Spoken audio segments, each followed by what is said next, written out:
you ever notice that the people around you are constantly changing? Like the friends that you've known most of your life are probably not the same as they were just a few years ago.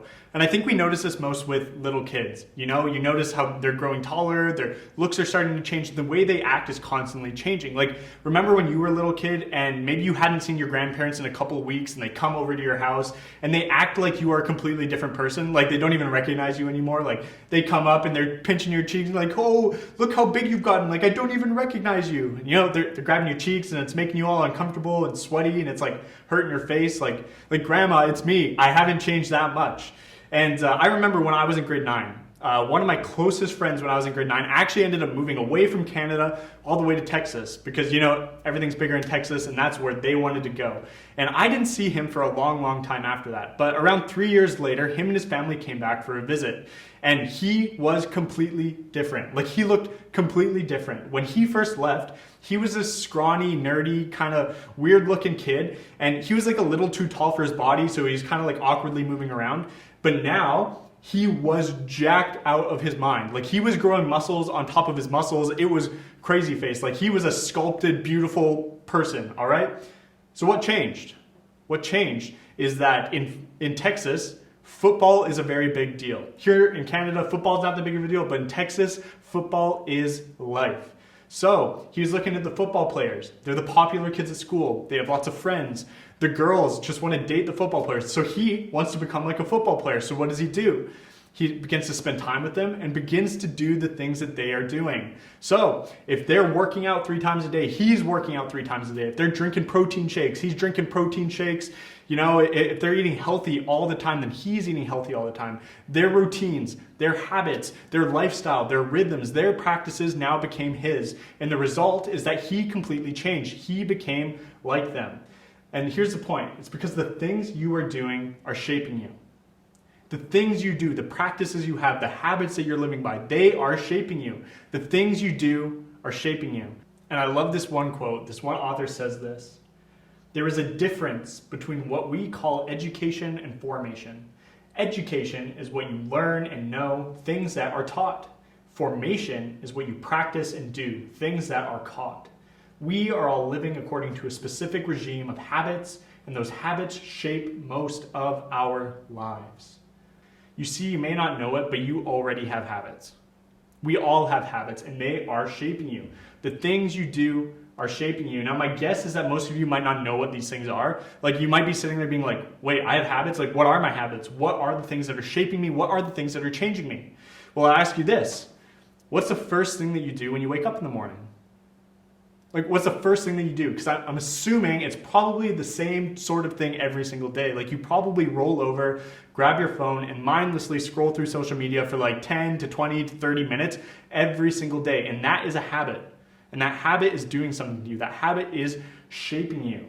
Did you know that the average iPhone user touches his or her phone 2,617 times a day? In one day. The average American spends 705 hours a year just scrolling through social media. The average American also spends 2,732 hours watching TV every single year. Netflix, Disney Plus, sports, you name it, every single year. These are habits. The way that you pick up your phone every time that you're bored, the way that you turn on the TV every time that you get home, the way that you play Netflix or video games late into the night every single day. These are habits, these are practices, routines that you are doing, and they are shaping you. The things you are doing are shaping you. We all have habits. Habits are shaping us. The way that you eat, the way that you sleep, the way that you talk to your parents or your friends, the things that you do when you get home from school, the things that you do at night, the things that you do on the computer. These are habits and they are shaping you. And this had me thinking a lot about my own life. Like, what are my habits? What are my routines? What rhythms am I living by? And it had me thinking that I really like my phone. Like, I spend a lot of time on my phone. I love TikTok and Instagram. I love YouTube, and I do it all on my phone. But I came across this question as I was doing my prep for this talk. This question asked this: what would your life be like if God touched your mind as much as you touched your phone? That's crazy. What would your life be like if God touched your mind as much as you touched your phone? The things you are doing are shaping you. So what type of habits do you have in your life?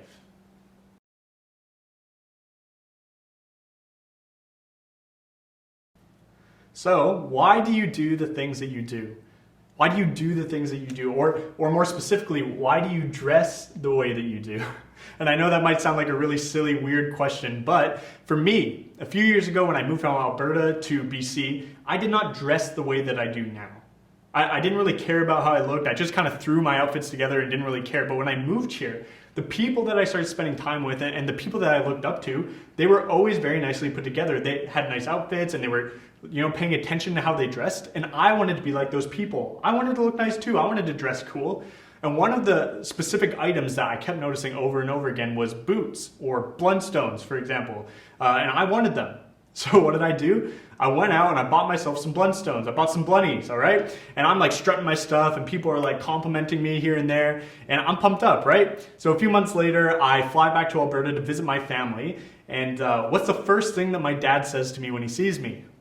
Oh, hey man, I've missed you, like glad to have you home. Or dude, nice outfit, like you're looking great these days.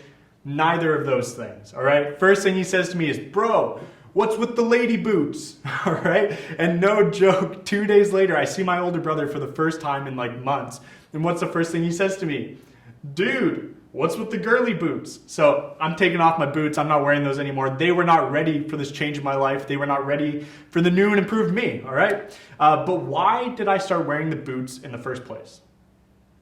Why did I change the way I looked in the first place? Well, it's because I wanted to be like the people that I was around.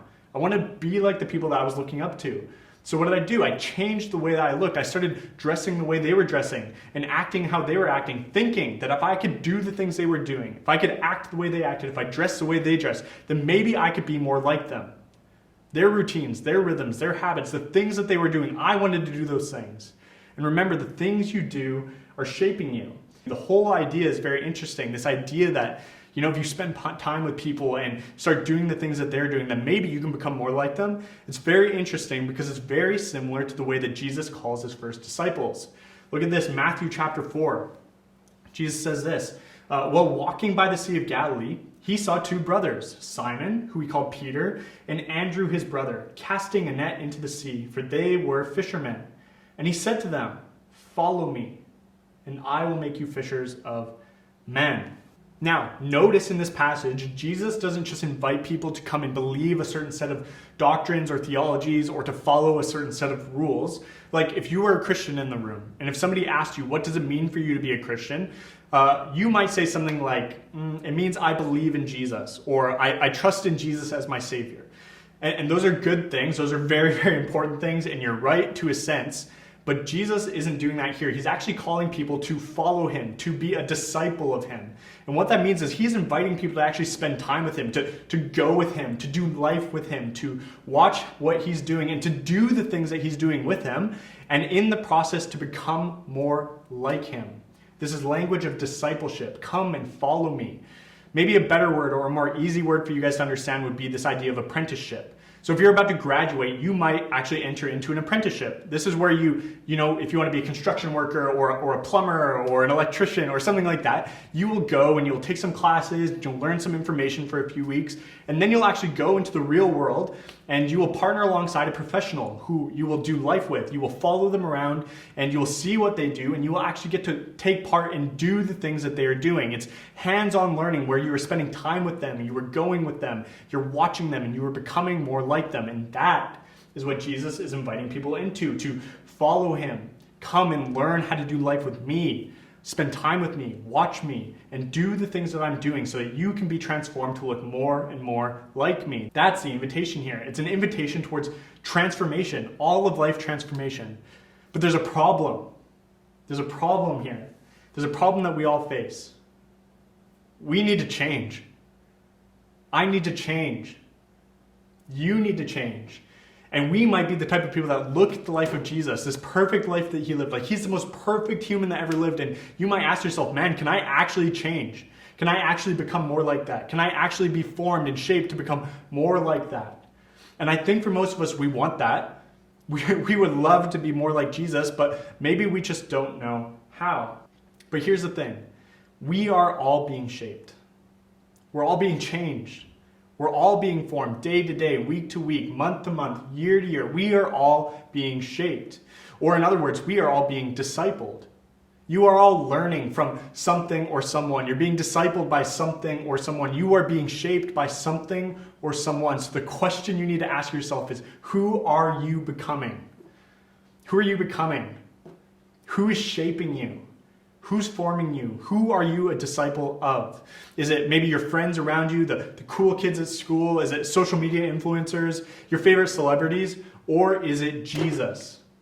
Who are you becoming? Who is shaping you? And the issue here is that we have a lot of people who claim to be Christians, but their life doesn't look any different than anyone else around them. Their lives don't look any bit like the life of Jesus. They say the things that other people are saying. They watch the same things that everyone else is watching. They party the same way that everyone else is partying. Their lives don't even look like Jesus. And you see the mistake here is thinking that following Jesus just consists of saying the right things or having all the right answers, and that we can just continue to live our lives the exact same way that everyone else is. We actually have to embrace the invitation here to follow Jesus, to spend time with him, to become more like him, and to do the things that he is doing. When I was in a high school gym class, we actually got to go curling, like throwing a rock on the ice or whatever. And I'd seen curling on like Sports Center before, so I thought it looked pretty easy. Like I thought I could do it really, really good without any practice. And I remember getting out there on the ice and I sucked, man. Like I could barely stand up on this ice without falling down. Whenever I threw the rock, it was either way too short or way too far. Like I couldn't do it. You see, it was actually ridiculous for me to think that I could be as good as the pros without any practice. And for Jesus here, it is a ridiculous idea for someone to expect that they can become like him without any practice. It takes practice. Doing the things that Jesus did, spending time with him, it takes practice. Dallas Willard has this great quote on discipleship. He says this, "In discipleship, I am learning from Jesus to live my life as he would live it if he were I." So for you as a high school student, you need to ask yourself, how would Jesus live your life if he were you? How would he interact with your parents if he were you? How would he interact with your friends if he were you? How would he do relationships if he were you? How would he use his phone if he were you? And social media? What about Netflix or video games? What would Jesus do if he were you?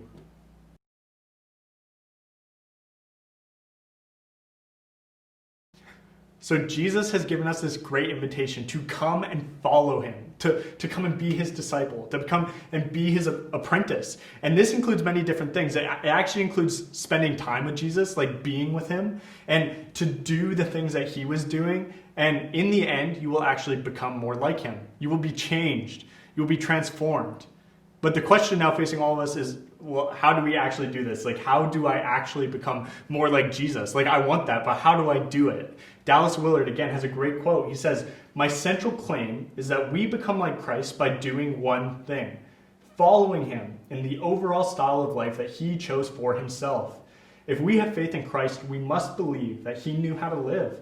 We can, through faith and grace, become like Christ by practicing the types of activities he engaged in, by arranging our whole lives around the activities he himself practiced." So it's not just about going to church on Sunday or youth on Tuesday. It's about an overall style of life. By looking at the style of life that Jesus lived and taking that as our own, and by engaging in the activities and the practices that he himself engaged in. So what types of things did he engage in? Well, Jesus did a lot of things. He studied the scriptures. He was praying to the Father. He did silence and solitude. He's worshiping and he's fasting. He's doing all of these things. And over history, the church, Christianity, has begun to call these things the spiritual disciplines, or for our purposes, the spiritual practices.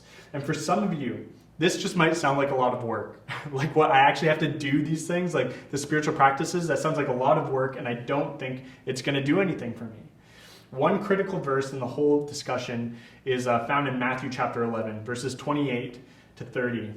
And this is another verse all about discipleship, and it says this, "Come to me, all who labor and are heavy laden, and I will give you rest.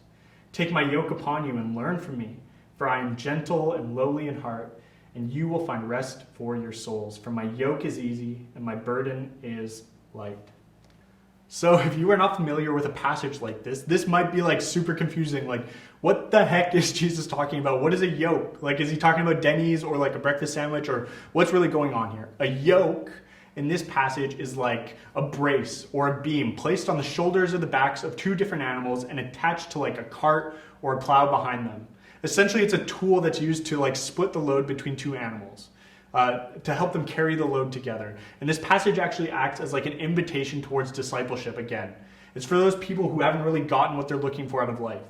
Those people who are tired and weary and depressed and anxious and are just looking for something more, just looking for another way to do life. Jesus is saying, come, I have another way to do life. A better way to do life. Come to me, follow me, spend time with me, and do the things that I was doing. And here's the secret to all of this. If you want to experience the life of Jesus, then you need to adopt the lifestyle of Jesus. If you want to experience the life of Jesus, you need to adopt the lifestyle of Jesus. And what type of life did Jesus experience? It was a life of joy and happiness and love and contentment and meaning and significance. A life where he was in constant relationship with God the Father, constant awareness that God is with him everywhere he went. Do you want that type of life? Because the invitation is there. If you want to become more like Jesus, you need to embrace the lifestyle of Jesus. If you want to experience the life of Jesus, you need to adopt his lifestyle, because the things you do are shaping you. The habits, the routines, the things you do. So what type of things are you doing? And this is where spiritual practices come in. Adopting the spiritual rhythms of Jesus, the practices that he did, the things that he did, the habits and the routines that made up his life. This is spiritual practices. And this is how we adopt his lifestyle and make it our own, by doing the things that he did. Now, there are a number of obstacles that come our way when it comes to following these practices, actually doing the life of Jesus, especially you as a high school student. There's a number of obstacles. First one would be instant gratification. You know, we love Netflix. We love Amazon delivery and one-click buying things and vending machines. We love things that take no time and no effort. Culture has actually trained you to love things that take no time and no effort. And here's the news. Spiritual practices take both time and effort. So that's an obstacle we're going to have to get around. The second one would be religion or legalism. You know, a lot of people seem to think or have this idea that these practices are just a way for us to get God's attention or to get things from him. That was me when I was a kid. I remember if I actually woke up in the morning and read my Bible or prayed, I kind of had this idea in my head that like God owed me one all of a sudden. Like, haha, God, like you owe me something because I did this thing for you. But God is not some sad little boy waiting in the corner, just waiting for you to give him attention. That's not the God of the Bible. He's the King of Kings. He's the creator of all things. He's the Lord of Lords. Spiritual disciplines are not used to get God's attention. We should just be excited. We should just be thrilled at the idea that God actually wants to spend time with us, that he's given us the opportunity to spend time with him and to be with him in this way. The third obstacle would be our perception. You know, you might be sitting there and you might look up to the Christians that you look up to in your life. Maybe it's your leaders or your parents or pastors. And you look at them doing these practices and you think, man, this is just for elite Christians. This is just for the best of the best, people that are super close with God. I can never do something like this. Like, do you know me? Like, do you know the sins that I'm doing or the lifestyle I'm living? Like, these are not for me. God does not want to spend time with me. If he knew the things I was doing, he would not want me to be doing these practices. God won't want to spend time with me. If that's you, look at me right now. Listen to this. God does not just love some perfect future version of you. He loves you for you, right here, right now. He does not just love some perfect future version of you. He loves you right now. So these practices are for you right now. The invitation to do life with Jesus is for you right now. And I love this quote by Richard Foster about these practices. He says this: the purpose of the spiritual practices is the total transformation of the person. They aim at replacing old destructive habits of thought with new life-giving habits. Spiritual practices, it's all about transformation. It's all about change. It's all about who we are being shaped into, who are we becoming, who are we being formed into. And remember, we all have habits. We all have habits that shape and form us. And the practices of Jesus, these are just a way for us to get rid of the old habits and replace them with new habits that give us life and freedom and joy and rest. This is how transformation takes place. This is how we become more like Jesus. These habits are a way for us to step in the way of God's grace so that he can begin to transform us more into the image of Jesus. This is what it's all about, because the things you do are shaping you. So the invitation is there. The question is, will you choose to follow?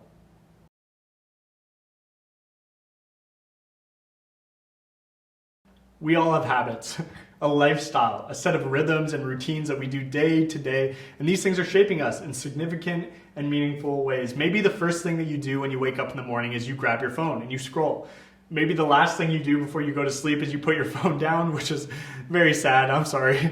But maybe you just watch Netflix every single night, you're just binging shows, or maybe you play way too much video games. These are habits, and the things you do are shaping you. And the spiritual practices are important because they are like habits that over the long haul will help you to become more aware of God's presence around you. Because God's not leaving, He's not far away, He's actually around you. These spiritual practices will help you to become aware of that. And they, over time, will also help you to become a person that looks more and more like Jesus. And spiritual practices, they're for all of us, all right? They're not just for some elite group of Christians. They're not just for pastors or your leaders or your parents. They're for you. You can actually engage in spiritual practices. You can actually spend time with Jesus every single day. You can actually become more and more like Jesus and be transformed every single day. But here's the thing. These practices, these habits, this type of life like Jesus, it's not just going to happen to you randomly. Like, you're not just going to wake up tomorrow morning and stumble into reading your Bible, or just happen to find yourself praying, or happen to find yourself fasting or doing something crazy. These things won't just happen to you. You actually have to take the step and implement them into your lives. Okay, so that's what we're going to do this week. We're going to take that first step. And what we're going to do this week is, instead of just waiting for these things to happen to us and randomly finding ourselves praying, or maybe finding time to read the Bible if you have it, we're just going to plan ahead. And when are you going to spend time with God, and how are you going to spend time with Him? Let's plan ahead. So tonight, what we're going to do is I want everyone to grab a piece of paper, or maybe the notes app on your phone, or just something where you can write this down, and think about the next 7 days, starting from now, the next 7 days. When in your day are you going to spend time with God? Maybe it's 5 minutes, maybe it's 10, maybe it's half an hour, whatever. When are you going to spend time with God, and how are you going to use that time? For some of you, it might be reading a few verses in your Bible and praying. For some of you, it might just be sitting in silence and listening to worship music. Doesn't matter this week. All we want to do is actually put it into practice and step out and implement this into our life. When are you going to spend time with God, and what are you going to do? Then share it with your group so that we can hold each other accountable, because it's so hard to do these things alone. So share your ideas with your group, and let's text each other and ask, how's it going this week? Because remember, the things you do are shaping you. The things you do are shaping you. So thanks you guys for listening, and we will see you guys next week.